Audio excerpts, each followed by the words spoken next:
ನಮಸ್ತೆ. ಶನಿವಾರದ ಮಿನಿ ವ್ಲಾಗ್ನ ನಾನು ನಿಮ್ಮ ಜೊತೆ ಶೇರ್ ಮಾಡ್ತಾ ಇದ್ದೀನಿ. ಶನಿವಾರ ಬೆಳಗ್ಗೆ ಪೂಜೆ ಎಲ್ಲ ಮುಗಿಸ್ದೆ. ಪೂಜೆ ಎಲ್ಲ ಮುಗಿಸಿದ ನಂತರ ರೆಗ್ಯುಲರಾಗಿ ಯಾವಾಗಲೂ ಹೋಗೋ ಥರ ವೆಂಕಟೇಶ್ವರ ದೇವಸ್ಥಾನಕ್ಕೆ ಹೋದೆ.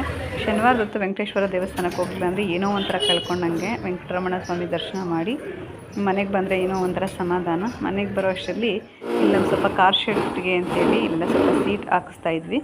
ಸೊ ಇಲ್ಲಿ ಕೆಲಸ ಮಾಡ್ತಾಯಿದ್ರು. ಸೊ ಅವ್ರಿಗೋಸ್ಕರ ಸ್ವಲ್ಪ ಅಡುಗೆ ಮಾಡೋಣ ಅಂತ ಹೇಳಿ ಮೂಲಂಗಿ ಇತ್ತು, ಮೂಲಂಗಿ ಬೇಳೆ ಹಾಕಿ ಸಾಂಬಾರು ಮಾಡಿದೆ. ಆ್ಯಕ್ಚುಲಿ ನಾನು ಇವತ್ತು ಸಬ್ಸಿಗೆ ಸೊಪ್ಪಿತ್ತು, ಬಸ್ಸಾರು ಮಾಡೋಣ ಅಂದ್ಕೊಂಡೆ.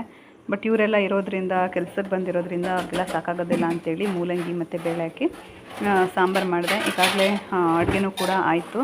ನಂತರ ಲಾಸ್ಟಲ್ಲಿ ಉಳಿದಿದಂತಹ ಈ ಕಬ್ಬಿಣದ ಪೀಸಸ್ ಎಲ್ಲ ಏನಿದೆ ಅದನ್ನೆಲ್ಲ ಅಟ್ಯಾಚ್ ಮಾಡಿಸಿ ನಾನು ಇಲ್ಲೊಂದು ಎಕ್ಸ್ಟ್ರಾ ಕಂಬಿ ಹಾಕಿಸ್ಕೊತಾ ಇದ್ದೀನಿ ಒಳಗಡೆ. ಯಾಕಂದರೆ ನನಗೆ ಹ್ಯಾಂಗಿಂಗ್ ಪಾಟ್ಸ್ ಹಾಕೋಕ್ಕೆ ತುಂಬ ಇಷ್ಟ. ಬಟ್ ನನಗೆ ಇಲ್ಲಿ ಆಗ್ತಾ ಇರಲಿಲ್ಲ. ನಾನು ಮೊದಲು ಹಾಕಿದ್ದಕ್ಕೆ ಜಾಸ್ತಿ ಮಣ್ಣು ಇಡ್ಸಲ್ಲ, ಬೇಗ ಹಾಳಾಗ್ಬಿಡ್ತಿರ್ತದ್ದು. ಸೊ ಹಾಗಾಗಿ ಕಬ್ಬಿಣ